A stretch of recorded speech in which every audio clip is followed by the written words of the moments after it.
That's so cute. One of the campers last week. Okay. Sorry. Okay. Sorry.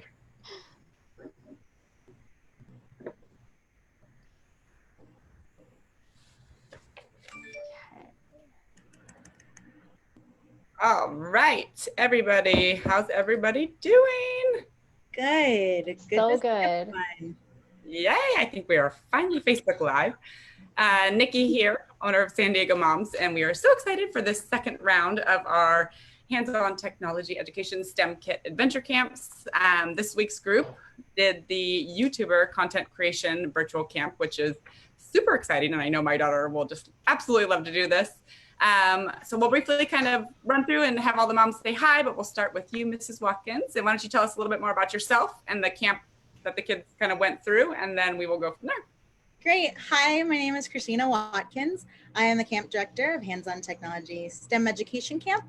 And with this adventure, we did a hybrid model where we send you a STEM kit to your house with the robot, a tablet, a box of some surprise things and items.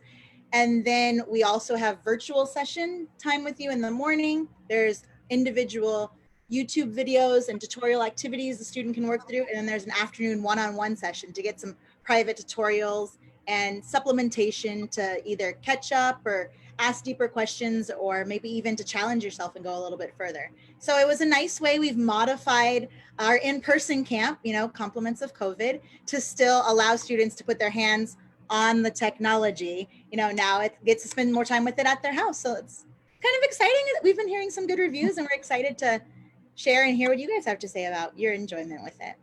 Very cool. And you are the camp director. So how long have you been with Hands-on Technology? Question.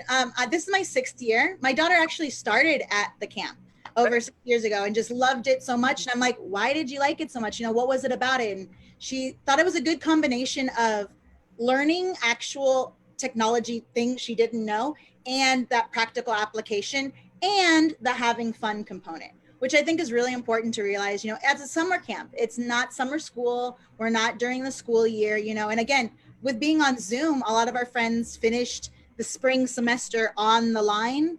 And so it's like, you don't want to just have them stare at a screen and just want, but how do you get them to interact and then to still interact with their real world environment? And so that's where we came up with the STEM kit model, and a little bit at home, a little bit online, still some social interaction with other students, asking questions and engaging with it, fun spirit days. And it's been a nice little blend. So glad to be a part of it and to see how it's morphed over time, and looking forward to see what's going to happen in the future. Yay. And if you didn't see our first Facebook Live, the 3 moms that we had on there that did the Tech Dynamos camp, they just absolutely raved about it. So I'm super excited to hear what you guys have to say about it. And so with that, I guess we'll run kind of in, just meet the moms that their children, all different ages somewhat, but I'll let you guys all introduce yourself, tell us your name, a little bit about your child that participated in the camp, their age, and obviously just also share maybe their kind of knowledge or their background as far as going into the camp, because I think that's an important thing to know when kind of deciding whether or not you want to send your kid, because I think that's one of the cool things about what you guys do is you really don't have to have a ton of knowledge at all to go into it and succeed and have fun. So why don't we start with you, Tracy? I'm Tracy. I have a 9-year-old. His name is Christian. He's going into 5th grade this year, so he makes me older by the second. He does STEM activities at school. Obviously, once he went to home virtual learning, there wasn't as much STEM. He loves math and science. He's a numbers kid. He loves all that. And last year he did do a coding camp, and it was a little bit of circuits.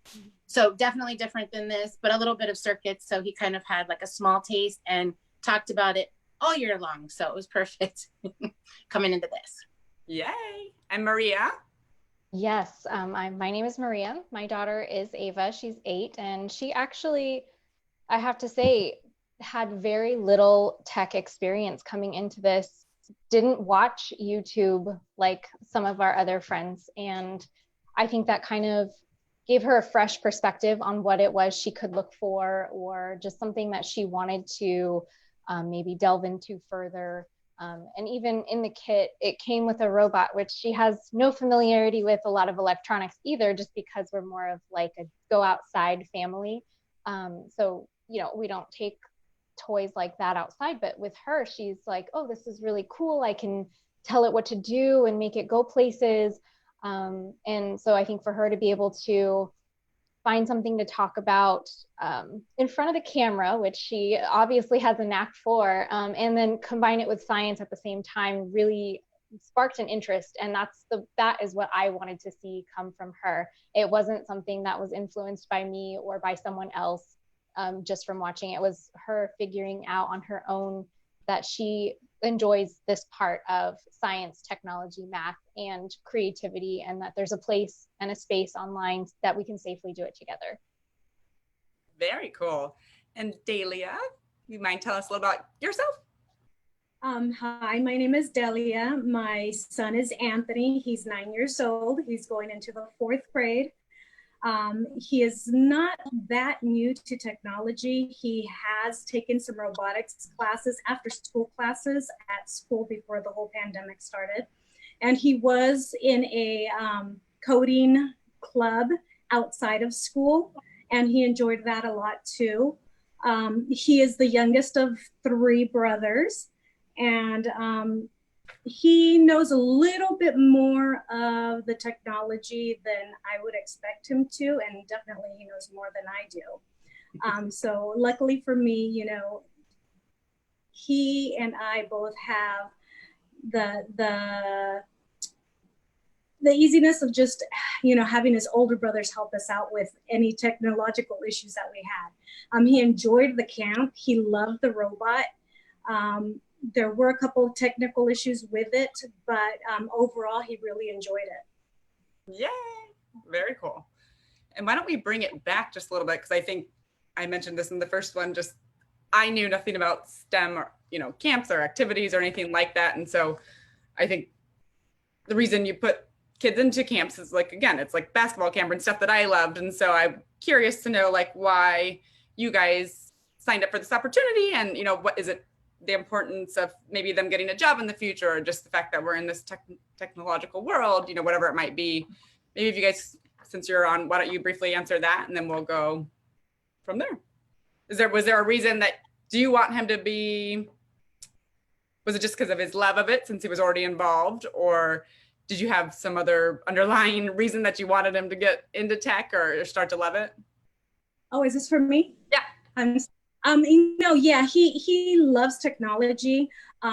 Technology is definitely out there in everything that they do nowadays. So it's a reason to get him ahead. I guess you can say it's ahead, because everything that they're going to be involved with here on out, between school, college, work once he's out of school, everything is technology based. And the sooner he has a good knowledge and a good base for it, the easier it's going to be for him in the future. Absolutely. Tracy? So my son Christian, he kind of leans towards technology. He always has, ever since he was little. He didn't like to color with crayons. I couldn't get a coloring book, or crafts. That's a dirty word. So for him, it's always been, iPads, and he's always trying to get his hands on something. He can run a phone faster than my parents, faster than a lot of people. He's just super into it, and he likes building, and he likes creating in that way. And then obviously tech, like Delia was saying, it's everywhere. It's in everything, and it's only more and more advanced. So it's a skill set that, they grow with and that they learn, and, got to stay ahead. Very true. Maria? I just wanted her to have something to do with us being at home for as long as we have. And, my teaching ability only goes so far. It's kind of nice to have an outside set of coaches who are well-versed in this certain type of subject, to be able to walk her through from scratch and teach her how to do something she's never done before. But at the same time, I got to learn things out of that as well that I didn't know how to do before. And my creative brain is always thinking, well, what can we do next? What can we do with this? Where can we take it? How can we build on it? So for the content creation part of this camp, it was kind of like a no-brainer. We have all these things we talk about all the time. Why don't we start doing something with it? So for me, this camp has kind of been a nice way to really make something more out of just an idea, and be able to do it without messing it up, I guess. Yeah. And Mrs. Watkins, why don't you share a little bit about just kind of the importance? Because I mean, I saw 2nd to 6th grade, and that's a pretty wide age range. Could you speak to a little bit about, just somebody who has a younger kid who might not have any knowledge, and why it would still be important for them to enroll and come to this class? I liked how each of the moms here were mentioning trying something that either their child was interested in, or they wanted to provide them exposure to, or that it's all around us already, like Tracy was saying. Like, it's there. We live in a technology saturated society. The educational word for that is digital natives versus digital immigrants. We may have grown up and technology was developing, but we remember a time when there wasn't technology, and now there is technology. Our children are growing up in a society that technology just is. Like, that's their norm. And so now it's not a matter of will you have a cell phone, but it's when are you getting your cell phone, and different times, and where do you go online, and can you make a YouTube? And even though the age is 13 legally, can your parents sign on with you? Can you do videos with them? And so maybe at a younger age, they still might be exposed to it or have that interest or opportunity to become content creators. And that's another education term we use, not just being a consumer of the technology, but being a creator of it. So like in my classroom, I teach middle school science, and it's not just me teaching the students, but sometimes giving them the topics and having them get creative, whether it's using paper crafts or digital crafts, or just uniquely presenting that information back to the rest of the group. And I think it's really true, like you were saying also, we all have different teaching and learning preferences and styles. And it's good when our kids sometimes hear it from other people. Again, I'm a math and science teacher, and my own children don't ask me for math and science help. And I'm like, friends, like, hello. But, it's one of those things where you're like, no, I'm wearing the mom card, so they can't see the math and science specialist. So I have to hire out some college kids, and I'm like, oh goodness, okay, great. But again, hearing it from different people, and so I really appreciate that you guys are aware and acknowledging. And as a parent, you want to provide those opportunities. And even if that's something that maybe you're not familiar with, to put your child in a situation to get that experience and opportunity to kind of either foster an interest that's already there, or to maybe help one grow and develop. Like Maria was saying, like, oh, I didn't know if that was there. And now it's like, oh my gosh, yes, like, let's pursue that a little bit more. Let's start looking into that a little bit more. And so the main phrase we have one of our camps when we're teaching with our computer science, electrical engineering, your adventure strand, having some of that fun spirit day time, is it's exposure, not exhaustion. So again, it's just like a little bit here, a little bit there, a little bit there, and we want you to try some things, then try it on your own. So instead of a full day camp, where we can space things out, we have that morning session where we're all together. You get to kind of see the big picture, what you're going to learn about, key points. Then you get that independent time by yourself. You have a YouTube video you can watch. You can go in the Google folder. You can follow through the activity. You can ask your parents for help. You can ask your siblings for help. You can do some of your own research online.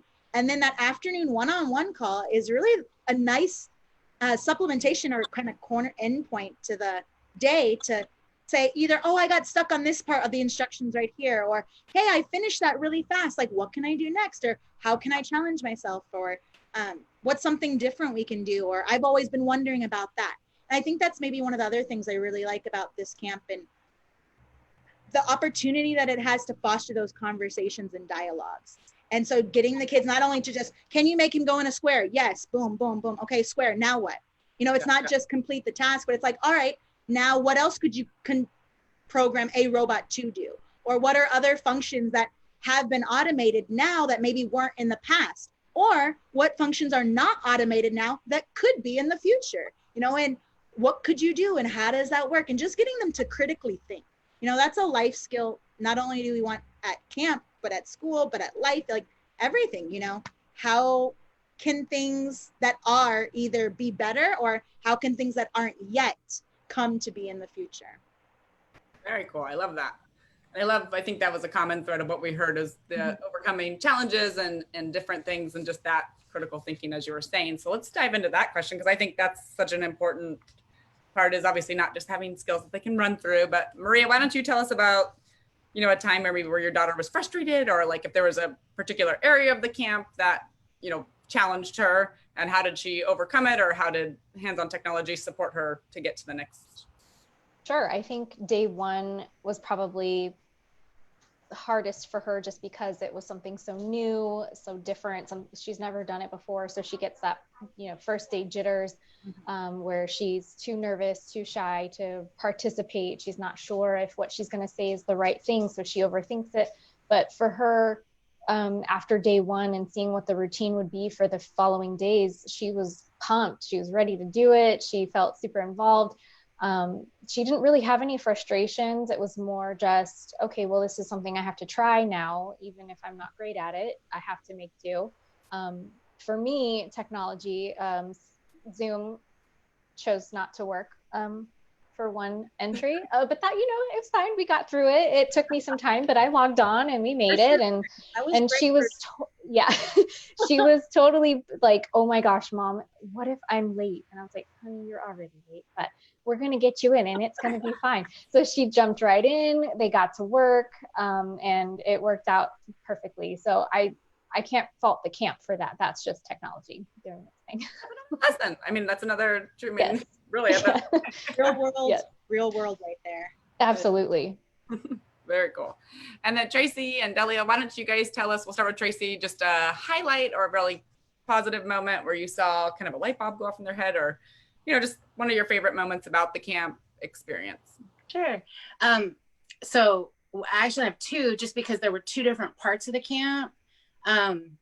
The first one, I knew he would like the robot. Like, are you kidding me? Like, we watch Star Wars. We're all into robots at my house. But what I liked was, I was a little worried at first because I saw, second to sixth grade, and he's on the older end. I was worried that maybe the Dash robot part would be cool to have, but too easy. Oh no, he got himself stuck several times, which was great. So I liked that it was, harder. So it challenged him, but also too, at the one-on-one, they were able to help him work through to the next step.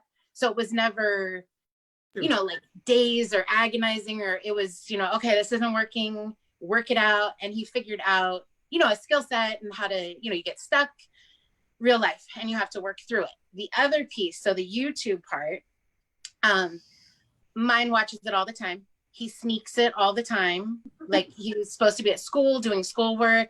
I know I told Miss Watkins he got in trouble with me because he told me, oh, Mom, the teacher's teaching math. I already know it. I got it. I'm watching YouTube on video gaming, which is already a battle. Like most moms, certain age, it's a video game fight on the regular, and I'm the mean mom.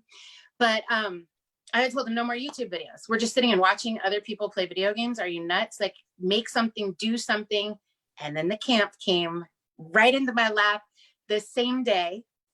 And I said, Christian, do you want to do what? Make YouTube videos? And I was like, yeah, if you're making them and you're creating them, we're not going to fight about it anymore, because now you're doing something. So now he's all in. We're working on his name and his YouTube channel. And so, so the camp for him was like, I'm not in trouble. He told my parents this weekend, I'm not in trouble. I can watch YouTube because I'm learning. So that way I know what kind of content that I need to create. So that's good research and recon, right? Being aware of your audience. Good. Very cool. And Delia, why don't you tell us a little bit about just a positive, moment, or if there was a part of it that really stood out to you seeing with your son? Well, there was a lot of positivity from it. One, I didn't really have to hover over him, doing everything for him. Thank goodness, because he's more, he knows more technology than I do. He can figure it out more easier than I can. I love the one-on-one with the teachers, with the camp teachers. They were great. I would sneak in and kind of peek in on him and see that he was having a great conversation with the teacher one-on-one. I know he enjoyed it. I know he enjoyed what he was going to say as his intro for his YouTube video, and what was he going to talk about. We sat there and we talked about it. Well, what's your favorite thing, and what would you like to talk about? And my son loves cats and he loves video games, and he thought, okay, I'll make a video game about cats. But it was nice to have those little moments with him explaining to me his thoughts and ideas for the thing that he wants to create. Very cool. I love that. I really like that point. Thank you for sharing. I have a question for you, Mrs. Watkins, because when I saw YouTube, content creator, and then I saw the robot, because I think I even emailed you, and I was like, what was delivered, because YouTube is all online. Right. So what is the connection, I guess, and the relationship, just for people, because I don't know the answer. So I'm assuming other people might have the same question. Again, with our STEM kit, we really wanted to provide kind of a holistic experience to a lot of different things that the camp has to offer in 1 week package, right? And with the STEM kit, even though we were focusing on YouTube, that's their adventure strand, right? Okay. So there's kind of 3 components to the camp. There's a computer science, there's electrical engineering, and then there's your adventure strand. And so the adventure strand that we chose was YouTube. So they still got to program the computer, which was the computer science. They still got to build the light bulb and the circuits, or with the breadboards. So that was your electrical engineering. And so with that, both of those, you need to program to write your code for your YouTube video, and even if they might not be doing the HTML or the Java behind the scenes, still understanding how logic works, input, output, what happens if I do this here? How do I rearrange and move things around on the screen? Like, why do buttons work? Or what happens when a button doesn't work? It means it's not connected. Like, helping them to kind of see the behind the scenes of their adventure strand that they're doing. And the adventure strand I would consider is like that practical application where the student has that preference. So in any given week, there might be 2 to 3 adventure strands going at the same time. So they're all together at the beginning, learning their core concept and information, computer science, and electrical engineering. And then they get to split off and focus on how their adventures track gets to go down its own little adventure, but then still connecting it back to algorithms and circuitry and conductivity and whatnot. I feel like I should attend this camp. Yeah, right? A lot of send you a kit to try out too, Miss Nikki. We'll kind of start to wrap this up, but I think the overall kind of census is that all of the kids really enjoyed this. We could just close out with, obviously, the camp price point. It's $300. It's a flat fee for each of the adventures that you guys have. So we'll start with Maria, we'll go Tracy, and then we're going to go to Dalia at the end. If you guys could all just share, like, the moms on the fence, the investment, the cost, just the overall, like, how worth it was it for you in this experience, and really just kind of talk them into making that decision to sign their kid up. Okay. Well, I think if you have a student or a child at home who is interested in anything science or technology related, which, come on, is like everything now, why not give it a shot? The coaches are great. I think that was probably like my daughter's favorite part of camp was the coaches. They were very supportive, encouraging, kind. She definitely was a lot less shy because of them and their encouragement. And I think, she perked up and she listened to what they had to say. And I think it settled with her. It sunk in. So for her to be introduced to STEM and anything YouTube related through this camp specifically was worth it for her, just to have that touch experience, that first touch. And she's still bugging me to do another one. So if you're on the fence, do it. You won't regret it. Yay. Tracy? So you hear a lot of things, and you hear from a lot of, camps or different places, it's hands off, we'll send you everything. They really do. The tub came, and it had the tablet, it had the robot, it had even a little goodie bag with a few, like fun little treats. But even for one of the camp theme days for Hawaiian Day, they put a lei in there. So that way, if you don't have anything to scramble at home, like, it really is inclusive. Also, I'm a working mom, so I do need like some time to actually work and get things done. They handled really, like, I was so nosy that I came down the stairs, but it wasn't because I was needed downstairs. because they really have it all together. The counselors are great. Everything about it, super great. Christian is already on me to do another one. He's asked my parents for his birthday to buy him a Dash because he didn't get enough. I mean, that child was going to sleep with it in his bed, but I told him no, because I was like, we can't break it. Like, we're on loan. We cannot break this. But no, the camp is super inclusive.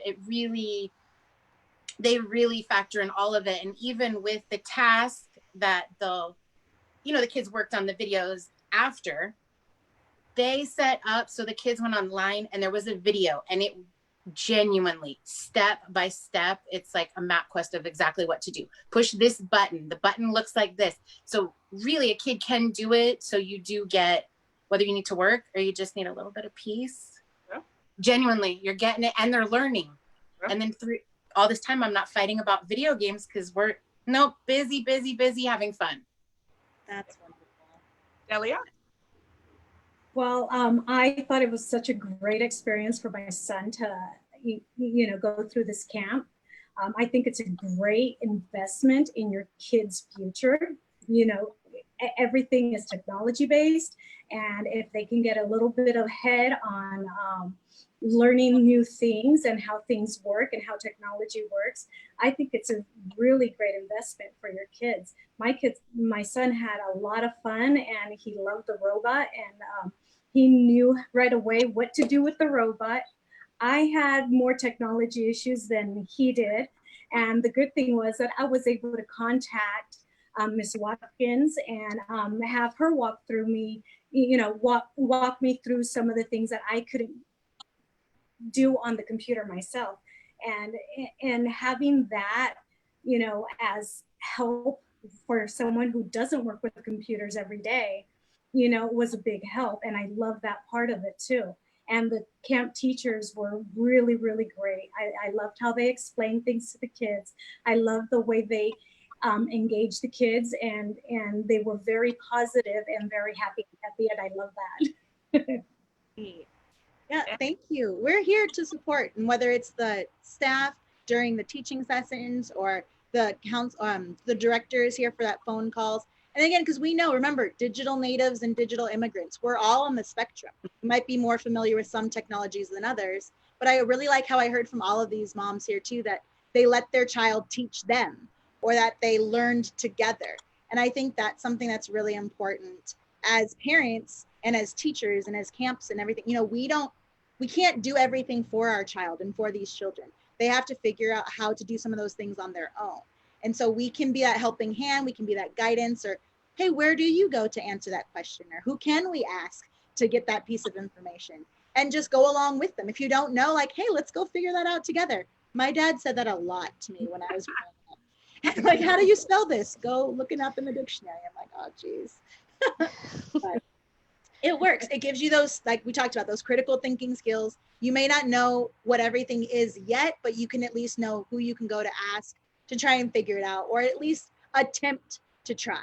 And that's really where I want to give Maria some kudos and props. She really did persevere with her technology as a parent, even too, like, and that was a great role model to show to her child of just like, hey, sometimes tech doesn't work. What do we do when it doesn't work? How can we keep trying? I'm going to try, but now let's call Mrs. Watkins. Let's bring in the big guns. Let's ask for some more specific help. And then great, we fixed it.